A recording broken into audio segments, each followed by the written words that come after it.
कि आज अगर एनएससी का टर्नओवर देखेंगे तो टर्नओवर इसका कारण अगर आप देखें क्यों वो बायर बने, एक थ्योरी ये हो सकती है, ऐसा मैं क्यों कह रहा हूँ कि इंडेक्स फ्यूचर में कल उनकी ह्यूज फेयर क्यों है, क्योंकि अगर हम उनके फुल ईयर के परफॉर्मेंस को देखें, वहीं सिप्ला का रिजल्ट अगर हम देखें, उनका ईपीएस 2017 के बाद लोएस्ट रेट से ग्रो किया है। तो ये सारे फैक्टर्स को अगर मैं देखूं, लेकिन मेरा व्यू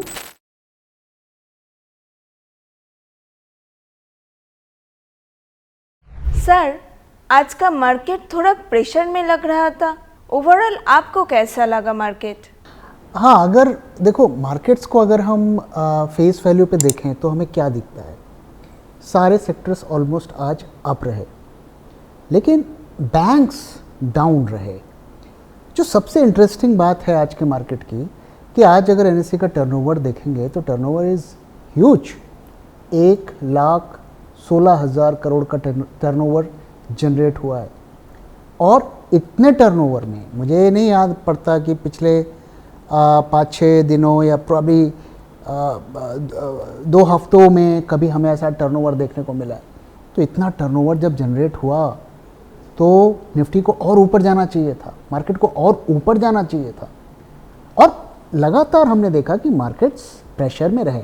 हालांकि Nifty through out the day मोटा मोटा ग्रीन में ही रहा, बहुत ज़्यादा नेगेटिव में नहीं गया, लेकिन बैंक निफ्टी एक टाइम पे तो 300 पॉइंट से ज़्यादा डाउन था।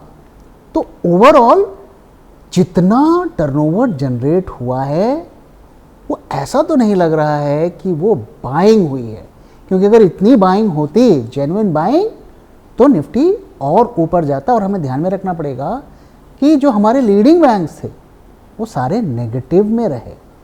कुछ हैवीवेट्स ने, खास करके आईटी सेक्टर के कुछ स्टॉक्स ने निफ्टी को बचा लिया। तो ओवरऑल ये कहना सही होगा कि मार्केट्स आज प्रेशर में रहे, और कल जो हमें मार्केट में देखने को मिला था उसी का ये कंटिन्यूएशन हमें देखने को मिला।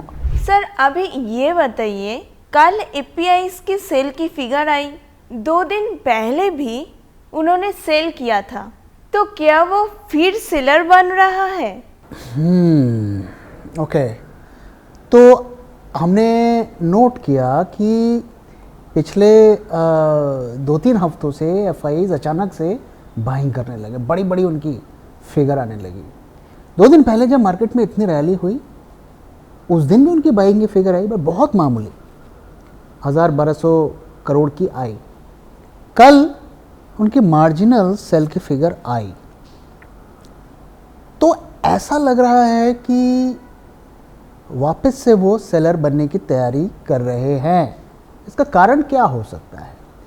इसका कारण अगर आप देखें क्यों वो बायर बने, एक थ्योरी ये हो सकती है कि चाइना में इतना टैरिफ लग गया, टैरिफ वॉर हो गया, अब कंपनीज इंडिया में आके मैन्युफैक्चरिंग करेंगी, उस एंटिसिपेशन में शायद एफआईआईज आए। अब आपने नोट किया होगा कि जब ये यूएस और चाइना की डील हुई, अचानक से उनकी सेल की फिगर्स आने लगी।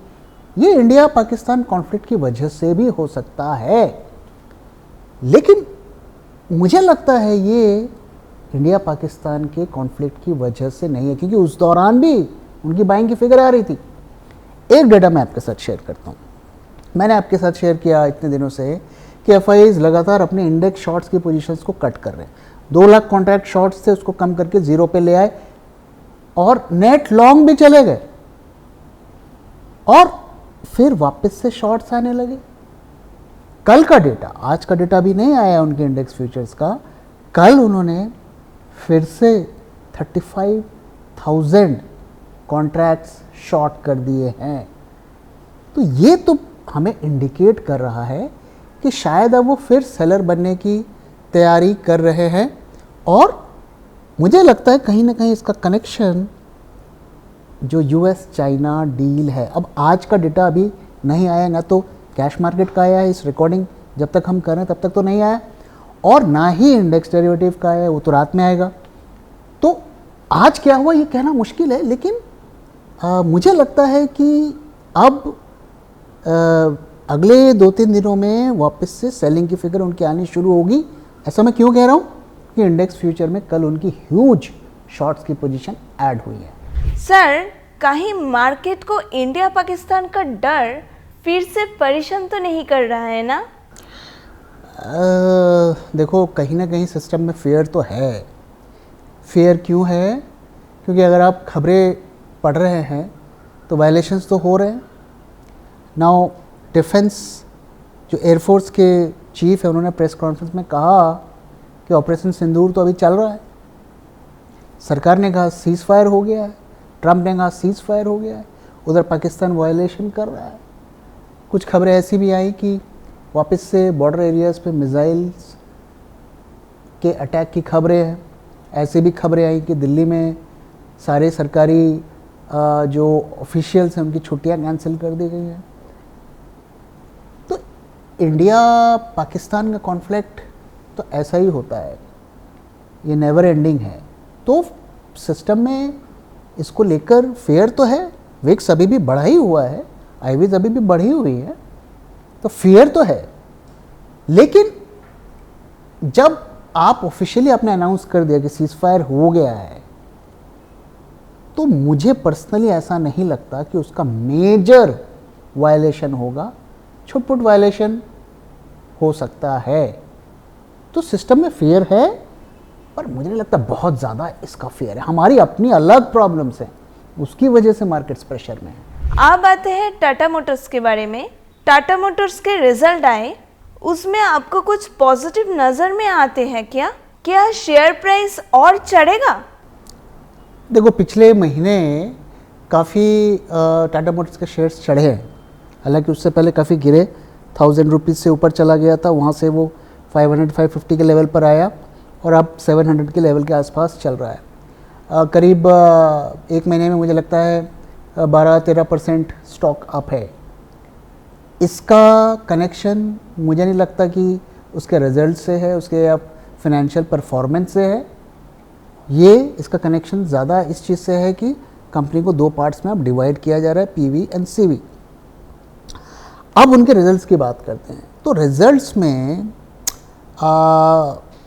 मिक्स्ड बैग है, इसीलिए स्टॉक को भी देखेंगे आप तो थोड़ा अनसर्टेन है।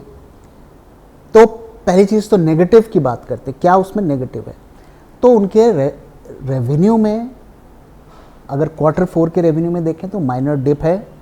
प्रॉफिट्स में 51% का डिप है, जो उनके परफॉर्मेंस से डायरेक्टली रिलेटेड नहीं है। कुछ टैक्स वैक्स का कुछ इशू है, वन टाइम पेमेंट का कुछ इशू है, तो उसको बहुत ज़्यादा रीड नहीं करना चाहिए। मार्जिन्स उनके थोड़े प्रेशर में हैं। और अगर हम उनके फुल ईयर के परफॉर्मेंस को देखें तो उसमें क्या देखने को मिलता है? उसमें कुछ पॉजिटिव भी देखने को मिलता है। उनका revenue all time high level पर पहुंच गया है। ओके, तो ये एक पॉजिटिव है। लेकिन यहाँ पर भी उनके नेट प्रॉफिट्स जो हैं वो गिरे हैं। तो जो प्रॉफिटेबिलिटी का एस्पेक्ट है, जो भी रेशियोज में आप देखेंगे उसमें प्रेशर देखने को मिला है, मार्जिन्स में भी प्रेशर देखने को मिला है। ओके, लेकिन रेवेन्यू उनका ऑल टाइम हाई लेवल पर पहुंच गया है। और दो स्टॉक के साथ पॉजिटिव चीज़ें और भी एसोसिएट हो गई हैं। वो क्या है? एक तो ये अब डेट फ्री हो गया, so there is no debt free. In fact ये कैश फ्लो पॉजिटिव हो गए, 1000 करोड़ का इनका कैश फ्लो पॉजिटिव है। तो आज तक की सिचुएशन अगर आप देखेंगे, सिचुएशन ठीक है। कंसर्न क्या है? कंसर्न ये है कि इनका पीवी, पर्सनल व्हीकल हो चाहे कमर्शियल व्हीकल हो, दोनों में ड्रॉप देखने को मिल रहा है। तो 5%, 6% का ड्रॉप पीवी सीवी दोनों में है। ओके, तो रिजल्ट्स को अगर देखें तो आज तक की सिचुएशन देखेंगे तो इसमें बहुत ज़्यादा नेगेटिव नहीं मैं देख रहा हूँ। लेकिन फ्यूचर क्या है, ये क्वेश्चन है। क्या उनकी पीवी की सेल्स बढ़ेंगी? क्या जो उनके जेएलआर की कार्स यूके से एक्सपोर्ट होकर अमेरिका जाती हैं, उस पर क्या इम्पैक्ट होगा? इस पे इनका भविष्य डिपेंड करेगा। टाटा मोटर्स के बारे में मैंने कई बार अपना व्यू शेयर किया है। ये स्टॉक इस लेवल पर हमें काफ़ी महंगा लगता है। स्टॉक को और नीचे आना है, यहाँ से कम 30-40% नीचे आए तभी वो वैल्यू जोन पर आएगा। अदरवाइज़ आप एक महंगा स्टॉक खरीद रहे हैं, क्योंकि कंपनी में उस लेवल का ग्रोथ नहीं है, तो इतनी हम वैल्यूएशंस क्यों दें कंपनी को। अब आते हैं फार्मा सेक्टर पे सर। फार्मा में डॉक्टर रेड्डी और सिप्ला दोनों के रिजल्ट्स आए, इनके रिजल्ट्स कैसा था और ट्रम्प के न्यू फार्मा पॉलिसी के बारे में इन दोनों में क्या व्यू है? ओके, पहले बात करते हैं रिजल्ट्स की। तो डॉक्टर रेड्डी के रिजल्ट्स आए, तो डॉक्टर रेड्डी के जो परफॉर्मेंस था वो थोड़ा म्यूटेड था। इनफैक्ट काफ़ी टाइम से कंपनी और इसका स्टॉक भी थोड़ा स्ट्रगल कर रहा है। अगर आप 2 साल में देखें, फार्मा करीब 65% से ज़्यादा का अप है, doctor Reddy is up only 20%। उसका रीज़न क्या है कि एक तो इनके जो मार्जिन्स थोड़ा प्रेशर में है, दूसरा इनके जो न्यू प्रोडक्ट्स है ना, इनका कुछ विजिबिलिटी क्लियर नहीं है। हालांकि कंपनी कह रही है कि अगले 4 सालों में वो 20 न्यू प्रोडक्ट्स लॉन्च करेंगे जो यूएस मार्केट्स के लिए टारगेटेड होंगे, बट उनका जो वो क्लैरिटी वो मार्केट को नहीं बता पा रहे। तो इसलिए इसका रिजल्ट्स एवरेज रहा। मैं थोड़ा नेगेटिव साइड में ही देखूंगा। तो स्टॉक अभी कंटिन्यू करेगा, जब अंडर परफॉर्म करता हुआ दिखेगा, जब तक इनके जो नए प्रोडक्ट्स की विजिबिलिटी मार्केट के सामने नहीं आती। वहीं सिप्ला का रिजल्ट अगर हम देखें तो वो थोड़ा बेटर रहा। उनके रेवेन्यू 9% की रफ्तार से ग्रो किए, नेट प्रॉफिट में 30% से ज़्यादा का ग्रोथ हमें देखने को मिला। और इनका जो ये दवाइयाँ नॉर्थ अमेरिका को एक्सपोर्ट करते हैं, वो ऑल टाइम हाई लेवल पर इनका पहुंच गया। और टोटल सेल्स में अगर हम सिप्ला का देखें, जितना भी वो सेल करते हैं, करीब 30% सेल उनका अमेरिका से आता है। तो ओवरऑल सिप्ला का परफॉर्मेंस काफ़ी अच्छा रहा। अब दूसरे क्वेश्चन की तरफ आते हैं कि ट्रंप ने ये जो न्यू फार्मा पॉलिसी का अनाउंस किया है, जिसमें वो प्राइजेस को कंट्रोल करने की कोशिश कर रहे हैं, उसका क्या इम्पैक्ट इन कंपनीज पर पड़ेगा, इसके बारे में कंपनीज ने क्या कहा। तो पहला, कंपनी के बाहर क्या व्यू है वो मैंने कल की वीडियो में भी आपके साथ शेयर किया कि इसको इम्प्लीमेंट करना इतना आसान नहीं होगा। थोड़ा बहुत लोग प्राइजेस कम कर लेंगे, और इस पॉलिसी से रिलेटेड बहुत ज़्यादा डिटेल भी ट्रंप ने पब्लिश नहीं किए हैं कि कैसे वो इम्प्लीमेंट करेंगे। और हम जानते हैं ट्रंप के प्लान्स लगातार चेंज होते रहते हैं। ओके, तो इसके बारे में डॉक्टर रेड्डी ने तो कुछ नहीं बोला, सिप्ला ने बोला है। जब सिप्ला से पूछा गया कि इसका आप पे क्या इम्पैक्ट पड़ेगा, तो बोला कि हमारे ऊपर कोई खास इम्पैक्ट नहीं पड़ेगा। क्यों? क्योंकि वो जेनेरिक्स बनाकर, जेनेरिक ड्रग्स जो होते हैं वो एक्सपोर्ट करते हैं, वो ऑलरेडी चीप हैं। जो ट्रंप की पॉलिसी का जो मेजर इम्पैक्ट पड़ने वाला है वो ब्रांडेड दवाइयों पर पड़ने वाला है, और सिप्ला इस तरीके से थोड़ा सेफ है। तो ओवरऑल सिप्ला का ये कहना है कि भाई देखो, बहुत मामूली सा फर्क पड़ेगा। और हम जानते हैं कि सिप्ला ऑलरेडी यूएसए में मैन्युफैक्चरिंग भी करती है, तो काफ़ी हद तक वो इस मामले में सेफ है। सर, आप चलते हैं ऑडियंस क्वेश्चन पे। दीपंकर जी का सवाल है, what about of some good results of companies like L T, Tata Motors and oil marketing? It should support the market, hence it will neither go up and not down. तो आपने कुछ कंपनीज की बात बताई, उनके रिजल्ट्स एक्सेप्शनल तो नहीं है, मार्जिनली बेटर हैं। ओके, टाटा मोटर्स की हमने बात की, उनके रिजल्ट्स भी मिक्स बैग है। लेकिन हमें सेलेक्टिव कंपनीज के रिजल्ट्स नहीं देखने चाहिए, हमें टोटलिटी में देखना चाहिए कि वहाँ पर Q4 में कंपनीज ने किस तरीके के रिजल्ट्स दिखाए। तो आज ही पेपर में एक आर्टिकल आया है जिसमें ये कहा गया है कि जो बिग कंपनीज हैं उनका EPS 2017 के बाद लोएस्ट रेट से ग्रो किया है, करीब 4.7 के रफ्तार से ग्रो किया है। ये 2017 के बाद लोएस्ट है अगर हम कोविड का जो इंटरवल इसमें निकाल दें। ओके, तो ये हमें क्या बता रहा है? ये हमें बता रहा है कि कंपनीज का परफॉर्मेंस उतना अच्छा नहीं है। अब अगर हम EPS देखें निफ्टी की कंपनीज का तो 1071 के करीब आता है, और अगले साल तक जो ग्रोथ एस्टिमेट्स है, और मैंने पहले भी आपके साथ शेयर किया है कि 5-6% का भी ग्रोथ आ जाए तो बड़ी बात है। तो आप कुछ सिलेक्टिव कंपनीज का नाम बता रहे हैं, हम तो कह रहे हैं आप टोटलिटी में देखो कि जो इंडेक्स को आप कहते हैं 30,000 जाएगा, 35,000 जाएगा, 2 लाख जाएगा, 10 लाख जाएगा, उनकी कंपनीज किस रफ्तार से ग्रो कर रही है वो आप देखो और फिर आप बताओ। अब दूसरे सवाल पे आते हैं सर। निखिल जी ने बोला, सर मार्केट में नेट वाई लास्ट 3-4 महीने से बहुत लो पर है, स्टॉक्स में वाई स्पेशली। क्या ट्रेडर्स का इंटरेस्ट बाजार में अब नहीं है कि फंड्स नहीं है इनके पास? Please answer.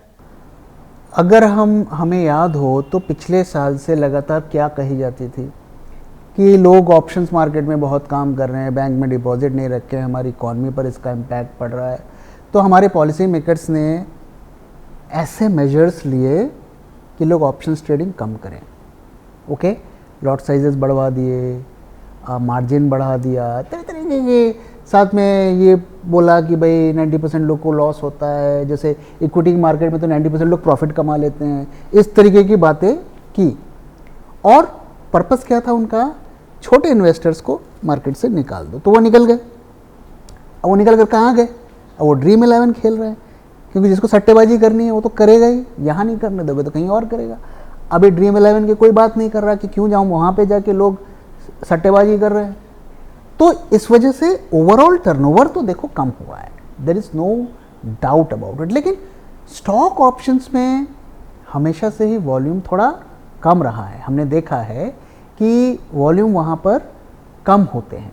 ओके, तो इसलिए मेरा जो ऑब्जर्वेशन है कि स्टॉक ऑप्शंस में तो मेजर बदलाव नहीं है, लेकिन जो इंडेक्स ऑप्शंस है निफ्टी, बैंक निफ्टी, उसमें ज़बरदस्त का बदलाव हुआ है। और उसका एक ही रीज़न है कि आपने लॉट साइजेस बढ़ा दिए, मार्जिन्स बढ़ा दिए और लोगों को डिस्करेज किया कि आप उसमें काम ना करें। Sir last but not the least, अगले कुछ दिनों में मार्केट को लेके आपका व्यू क्या है?